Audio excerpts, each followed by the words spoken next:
Sampean kalau berisi anak buahnya, anak laki-laki atau perempuan jangan sampai dilepas selepas-lepasnya tanpa ada didikan ilmu agama. Karena Nabi Shallallahu Alaihi Wasallam bersabda, kata Nabi Shallallahu Alaihi Wasallam, "Idza mata ibnu Adam inqata'a amaluhu illa min salas sadaqatin jariyah aw ilmin yuntafa'u bihi aw waladin shalihin yad'u lahu kama qala sallallahu alaihi wasallam." Kalau mati manusia, kata Nabi Shallallahu Alaihi Wasallam, maka terputuslah semua amalnya. Kalau manusia ini mati, semua amal kita ini terputus, melainkan ada 3 yang tidak terputus, Pak. 3 yang tidak terputus. Yang pertama sedekah jariyah. Yang kedua ilmun yuntafa'u bih, ilmu yang bisa diambil manfaat. Yang pertama tadi sedekah jariyah, contohnya bersedekah gasan mushola, gasan masjid, gasan majelis. Kita bersedekah ke tempat-tempat seperti itu. Selama tempat itu digunakan untuk ibadah, maka selama itu pahalanya mengalir kepada kita. Walaupun kita sudah mati ratusan tahun di dalam kubur, ribuan tahun, pahalanya tetap mengalir. Makanya kita ini makanya kalau ke masjid itu bawa duit biasa kan 1.000 kan 2.000 kan. Dulu ulun bilang ke masjid membawa duit itu 2.000 1.000. Wah ini ulun naik kan 5.000 kalau ke masjid. Jadi kan ada kotak amal lalu lagi ke situ. Karena wah ini kan tarik naik ya ulun. Jadi kesedekah naik juga. Jadi jangan 2.000 aja. Kalau bisa naik, bisa 10.000 atau 15.000 atau 20.000 naik kan. Kalau masalah ibadah ini naik, jangan turun. Ibadah ini ujar abah ulun, ujar ulama-ulama kita. Kalau masalah ibadah lihatlah ke atas. Tapi kalau masalah dunia lihatlah ke bawah. Masalah ibadah tuh lihati orang yang lebih baik daripada kita.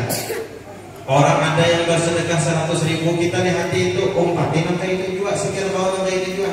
Jangan melihatin angka bawah. Orang bersedekah ada yang 100 rupiah, orang angka itu gitu juga. Jangan kayak itu.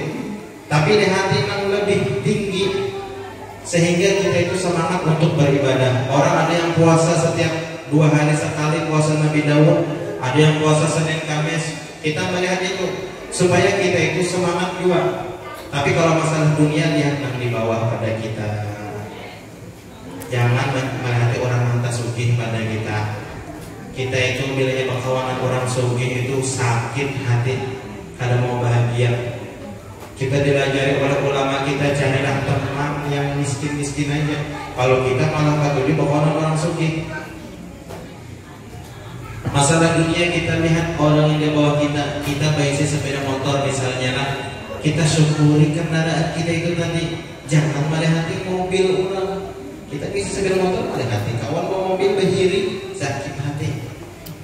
Guru, sakit hati guru. Baisi kendaraan kawan isi mobil, sakit hati. Tapi kalau kita bersepeda motor melihati orang di bawah kita, banyaknya orang lagi nampak bersepeda tinjak, banyaknya lagi orang yang berjalan batis. Situ kita akan merasa ada syukur di dalam hati. Apabila kadang melihat yang seperti itu, maka kita akan sakit hati terus. Oleh karena itu, lihati masalah dunia itu ke bawah. Sampai ada tinjak aja misalnya, orang banyak yang dalam batis. Kalau masalah dunia kita lihat ke bawah, umpamanya kita berjalan aja, lihati orang kada kawa berjalan. Kalau kita kada kawa berjalan, lihati orang kada kawa sama sekali bergerak. Jadi kita masalah dunia ini harus mensyukuri yang sudah kita miliki. La in syakartum la azidannakum. Kalau kalian bersyukur kata Allah Subhanahu wa taala, maka niscaya nikmat itu akan ditambah oleh Allah Subhanahu wa taala. Wa la in kafartum inna azabi lasyadid. Kalau kalian kufur, tidak mensyukuri nikmat, diberi sudah kendaraan kada bersyukur, kendaraan aja dulu mobil belum ada, kada bersyukur, itu akan diadab oleh Allah Subhanahu wa taala. Tapi kalau orang bersyukur, berisi sepeda tinjak, atau pada berisi sepeda tinjak, kau berjalan masih bersyukur, atau berisi mobil aja belum ada berisi pesawat bersyukur, bersyukur terus, maka niscaya Allah Ta'ala akan menambah terus rezekinya, itu ditambah terus. Kemudian rezeki nang barokah ini, kalau biar kita lihat manfaat atau barokah, lihati apakah digunakan untuk kebaikan atau kada. Kalau digunakan untuk kebaikan, sering digunakan untuk masjid, musola, untuk pondok, untuk yatim piatu, berarti itu menandakan harta kita ini barokah. Itu sedekah jariah yang pertama tadilah. Yang kedua, ujar Nabi, kalau kita mati ini nang kada terputus, yaitu ilmun yuntafa'u bih, ilmu yang bisa diambil manfaat. Contohnya kayak guru-guru kita, Ustaz Anto, Guru Fakrudin, Guru Sofian, melajari umat akan ilmu, melajari masyarakat akan ilmu. Sekalipun yang dilajarkan ini misalnya alif bata aja misalnya, atau Al-Quran, atau tajwid, itu aja dilajari. Guru-guru TK Al-Quran setiap hari hanya itu yang dilajari. Tapi si murid ini bisa membaca Al-Quran dengan berkat guru itu tadi. Akhirnya gurunya meninggal, muridnya baca Al-Quran, muridnya bisa sholat, muridnya bisa sembahyang dengan berkat gurunya itu tadi. Pahalanya mengalir ke wadah gurunya, walaupun gurunya sudah meninggal 10 tahun, 20 tahun, 30 tahun, meninggal sudah. Walhasil, kalau masalah agama ini jangan kita itu remehkan. Dikatakan oleh ulama, kalau kita mencari akhirat maka dunia akan datang aja. Cari akhirat, dunia akan datang. Contohnya seperti orang yang menanam padi. Kalau menanam padi maka rumput akan tumbuh. Itu orang mencari akhirat, dunia datang. Tapi kalau mencari dunia aja 24 jam mencari dunia, 50 tahun hidup, kada pernah hadir majelis, kada pernah hadir di musola, kada pernah hadir di masjid, 50 tahun sudah umur misalnya lah. Itu sama seperti menanam rumput. Orang yang menanam rumput, padi tidak akan tumbuh. Orang yang mencari dunia, akhirat tidak akan datang. Oleh karena itu, jangan kita ini meremehkan daripada amalan-amalan akhirat, menuntut ilmu akhirat. Karena itu kesan sama boleh kita. Walaupun kita ini kadang kawan ma'andarakan di situ kadang kawan. Tapi kita ini masuk surga memang dengan ridho Allah Ta'ala, gurulah, dengan ridho Allah Ta'ala. Kadang kawan kita masuk surga dengan sholat kita, kadang kawan kita masuk surga dengan puasa kita, kadang kawan. Tapi kita kalau hendak cari ridho Allah Subhanahu Wa Ta'ala, kita laksanakan perintah Allah Subhanahu Wa Ta'ala.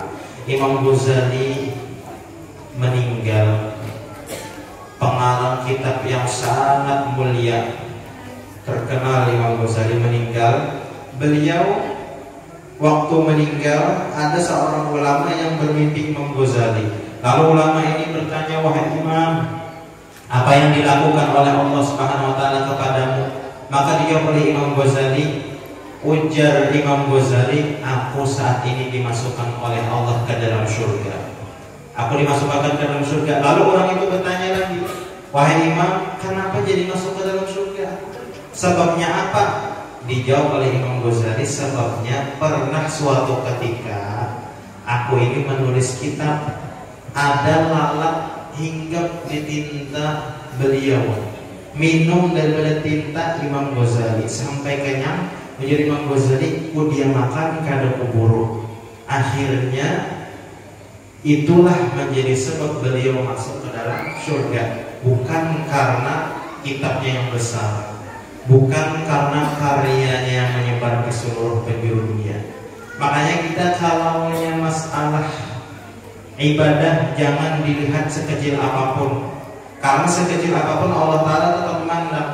Masalah dosa jangan dilihat sekecil apapun, jangan diremehkan, karena Allah Ta'ala membalas walaupun sekecil apapun dosa kita. Karena ada suatu ketika ada ulama, ulun kada ingat ngarannya. Ulama ini masuk ke suatu kampung, yang mana ketika masuk di kampung itu ada anjing buaya.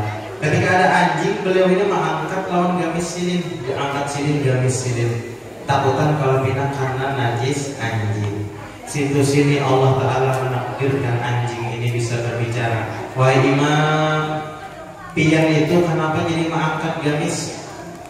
Padahal andai kata gamis pian ini karena liur ulun atau tegatuk lawan ulun, basah tegatuk, najisnya itu masih kawan dibasuh. 7 kali dibasuh suci. Tapi ujar anjing, andai kata pian mengangkat gamis pian itu karena pian merasa mulia, merasa lebih baik daripada ulun anjing, maka ujar anjing itu walaupun sampean basuh dengan 7 samudra lautan tidak akan bisa suci. 7 samudra lautan membasuh hati yang merasa lebih baik daripada orang lain tidak akan bisa mensucikan hati yang merasa lebih baik daripada orang lain. Makanya Guru Zuhdi itu lancar sih mengajari ujian sidin, jangan merasa lebih baik daripada orang. Anggap orang yang baik kita yang ada baik, jangan terbalik. Menganggap kita baik, orang tidak baik. Man tawadhu'a lillah rafa'ahu Allah. Siapa yang tawadhu karena Allah, niscaya Allah Ta'ala akan angkat derajatnya. Tapi kalau orang yang sombong, orang yang merasa lebih baik, Allah Ta'ala akan menghinakan.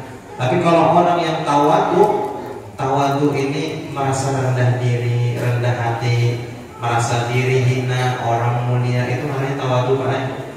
Nah, tawadhu ini kalau diulang-ulang mulai, kalau mau tawadhu ini bertunduk aja, misalnya mulai datang bertunduk sampai kulit bertunduk, itulah mengarang tawadhu kada juga. Atau orang yang sombong itu kepalanya ke atas misalnya, atau orang yang bisi mobilnya banyak, itu sombonglah kada. Yang namanya tawadhu hatinya merasa lebih hina daripada orang lain. Nah, mengarangnya sombong merasa lebih baik daripada orang lain, merasa punya kelebihan, itu kan sombong tuh. Kalau ada sombong di hati kita walaupun sekedar setengah sebelah sayap nyamuk sebelah pulang, sayapnya pulang, ada sombong di dalam hati kita, nanti itu beratnya kada bakal kawa masuk ke dalam surga. Nauzubillah min dzalik. Oleh karena itu jangan sampai ada sombong, rasalah tawadhu terus. Padi itu semakin berat, semakin berisi, semakin menunduk. Kalau ulama itu semakin alim, semakin soleh, semakin banyak ilmunya, maka semakin tawadhu. Jadilah seperti padi, jangan jadi nangkaya padi kosong. Padi kosong itu buahnya bilangnya kosongnya caket. Tapi kalau berisi dia tertunduk, hatinya itu tawadhu. Kalau orang-orang soleh